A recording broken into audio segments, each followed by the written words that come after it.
Ya, pembunuhan yang dilakukan oleh remaja terhadap anak berusia 5 tahun ini jelas di luar nalar. Namun kita tidak bisa menyalahkan pelaku sebab tanggung jawabnya juga ada pada sekitar. Bergabung bersama kami Arthur Josia Simon, kriminolog Universitas Indonesia. Pak Arthur, selamat malam. Murder committed by a teenager against a 5-year-old child is clearly beyond the reason, but we cannot blame the perp only because the responsibility is also belong to people around. Join us, Arthur Josia Simon, criminologist at the University of Indonesia. Good evening, Mr. Arthur. Selamat malam. Good evening.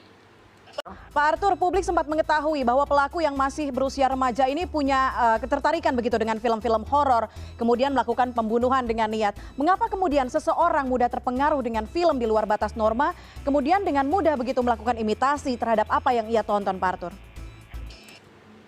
The public had learned that the teenage had such an interest in horror films, then commit murder with an intention. Why then someone is easily influenced by film which beyond the norm, then easily imitating what they have watched? Ya, baik. Jadi pertama kita ngelihat ini kasusnya anak ya, umur kategori anak. So first, we see that the case involves children, the age category of children. Nah, pada umur kategori anak itu memang proses imitasi, peniruan, belajar kejahatan itu memang sangat sangat mudah sekali terserap gitu loh. Apa yang ada di dalam film, terutama YouTube ya. At the age category of child, the process of imitation, learning crime is indeed very easy to absorb from what is in the film, especially in YouTube. Ya.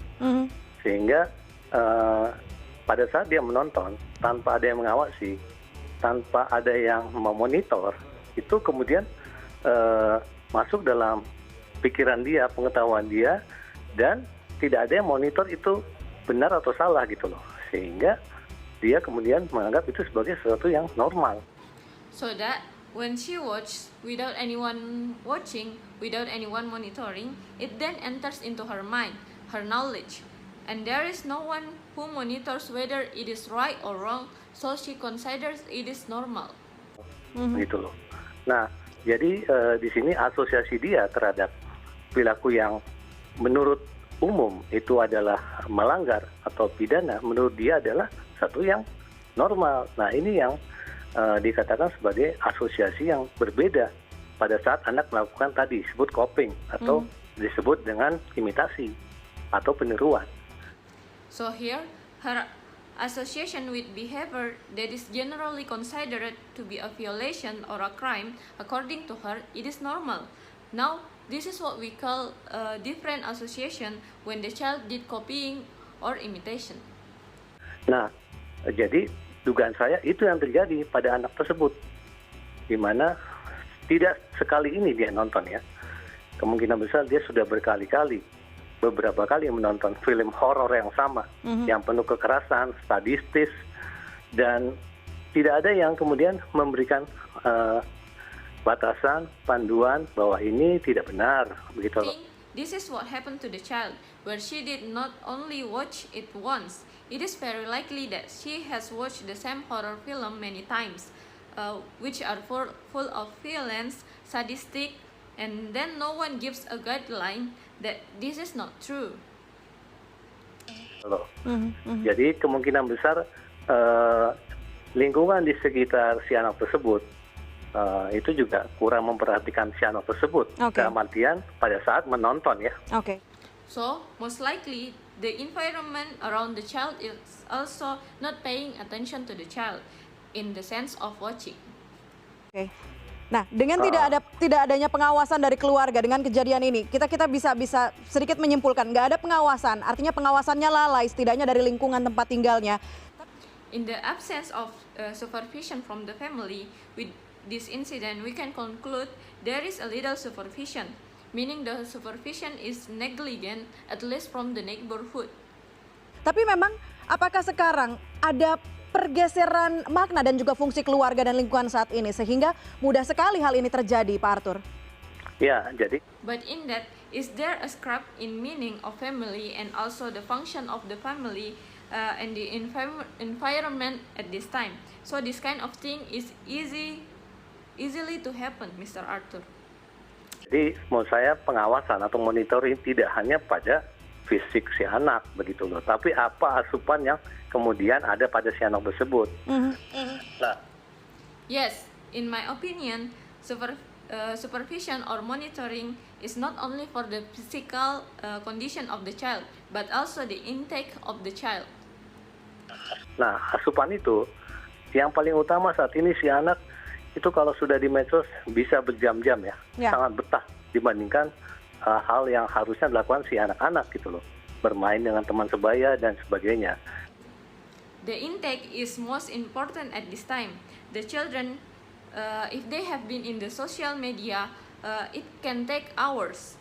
They feel very comfortable compared to the thing that the children must do, like play with fears and so on. Nah, asupan yang ada dalam anak, konten-konten ya, konten-konten yang negatif, memang kemudian kalau keluarganya atau orang tuanya tidak mengetahui, bahkan cenderung gaptek ya, gagap teknologi, itu menjadi persoalan memang. Intake in there, the negative content indeed if his family or parents don't know, even tend to be technologically illiterate, it tends to be a problem. Nah, jadi di Oke. sini menurut saya tidak saja pada keluarga, tapi juga pada pihak pengelola gitu loh, pada pihak pemerintah sebagai bagian yang membuat medsos itu bisa ada berbagai macam lah konten-konten baik yang positif, negatif. Nah, mulai ada pengontrolan.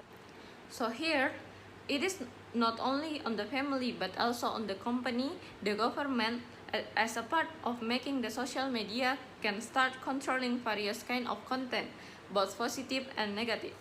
Jadi pengontrolan ini tidak hanya dibebankan pada pihak keluarga gitu loh, tapi juga semua pihak menurut saya. Meskipun selama ini sudah dilakukan ya, sudah ada KPI dan segala macam ya. Tapi untuk YouTube dan segala macam itu kan siapa kemudian yang mengawasi begitu loh. So this control is not only burden to the family, but also to all the parties. In my opinion, although it has been done well so far, there have been KPI and other, but for YouTube and all sorts, then who watches? Nah, jadi tidak hanya pada fisik si anak, tapi konten-konten apa yang masuk ya, yang kemudian sepantasnya diterima oleh anak. Nah, itu juga menjadi penting. Jadi So it is not only on the physical of the child, but what the content is she or her received. When is then appropriately accepted by the child, it's also become important.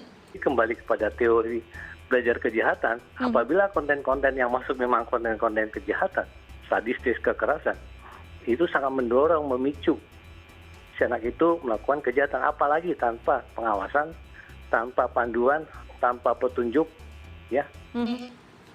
So back to the crime learning theory. If the contents that are included are in that crime, sadistic, violent content, it is very encouraging, triggering the child to carry out something, especially without supervision, without guidance. Petunjuk ini tidak, ya kan memang orang tua tidak mungkin mengontrol ya anaknya nonton apa gitu. Tapi juga sini kan ada pihak yang mengelola gitu loh, konten-konten yang sifatnya negatif. Nah, ini juga menjadi saat ini menjadi perlu diperhatikan begitu loh. Parents cannot control what their children are watching, but also here there are those who manage it, the negative contents. Now it becomes a concern. Oke, Pak Arthur, pelaku yang notabene masih di bawah umur 15 tahun merasa puas ketika sudah membunuh korban. Padahal pelaku ini tidak punya tidak punya motif untuk membunuh, motif tertentu, tapi memang hanya karena ada dorongan untuk membunuh. Hal semacam ini lazim terjadi, Pak Arthur. Mr. Arthur, the preparator who was still under the age of 15 was satisfied when he killed the victim. Even though she did not have the motive to kill, But it is only because there is an urge to kill. Is this kind of thing prevalent, Mr. Arthur? Ya, ini yang ada karena kategorinya anak ya, di luar dari kebiasaan yang ada dalam masalah pembunuhan. This category is child, which is out of the ordinary in the matter of murder. Kalau seorang dewasa melakukan pembunuhan cenderung menghilangkan barang bukti, kemudian menyembunyikan barang bukti, bahkan lari. Ini tidak sebaliknya begitu loh. When adults commit murder, they tend to clear up the evidence and then hide the evidence and even run away. This is on the contrary. Artinya memang si anak ini tadi ya, apa yang ditontonnya itu betul-betul mengarahkan dia melakukan tindakan itu, begitu. Sehingga dia juga tidak tahu bahwa ada aturan gitu ya, aturan pidana gitu ya, terhadap tingkah laku pembunuhan itu. Nah, it means that this child, what she was watching was really directing her to do that thing. She also did not know that there is a rules, criminal rules against the behavior of murder. Jadi sebetulnya, nah nanti maksudnya saya biar secara detail kan dilakukan oleh pihak penyidik atau penyelidik ya, atau menggunakan atau para psikolog anak lah yang lebih detail ya, menggali ya. I mean, so that later it is done in detail by the investigator or the child psychologist who are more in detail digging the case. Nah, Dia, karena pelakunya ini 15 tahun, prosesnya akan seperti apa Pak Arthur? Singkat saja. Because the perpetrator is only 15 years old, what will the process be like, Mr. Arthur, in briefly? Ya, jadi menurut saya ini kan bisa kemudian menggunakan atau berpartisipasi para psikolog anak ya. Kemudian ada pihak Bapas yang melakukan penelitian kemasyarakatan terkait dengan anak. Kemudian pihak tadi penyidik atau penyidik gitu loh. In my opinion, this can then done in the participation of child psychologists. Then there is the correctional institution, then the investigator. Jadi semua ada beberapa pihak yang memang sudah diatur dalam baik hukum pidana maupun sistem peradilan pidana anak, itu turut berperan di situ. Menentukan batas mana undang-undang yang ada diterapkan. So there are some parties that already have regulated both in the criminal law and the juvenile criminal justice system. It is also plays a role in determining the boundary where existing laws are applied. Ya, ini berulang kali terjadi, pemerintah seolah gagap kemudian lepas tangan. Kita harusnya ikut mengawasi, dan tadi seperti Pak Arthur bilang, pengawasan bukan hanya dari satu instansi tapi dari seluruh lapisan masyarakat juga harus ikut mengawasi. Pak, this is repeatedly happens as if the government stammers and then hands off. We should also supervise, and as before Mr. Arthur said, the supervision is not only from one institution but from the whole society, which must also supervise. Pak Arthur Josiasimon, kriminolog Universitas Indonesia, terima kasih banyak sudah bergabung bersama kami di CNN Indonesia Connected. Mr. Arthur Josiasimon, criminologist at the University of Indonesia, thank you for joining us in CNN Indonesia Connected.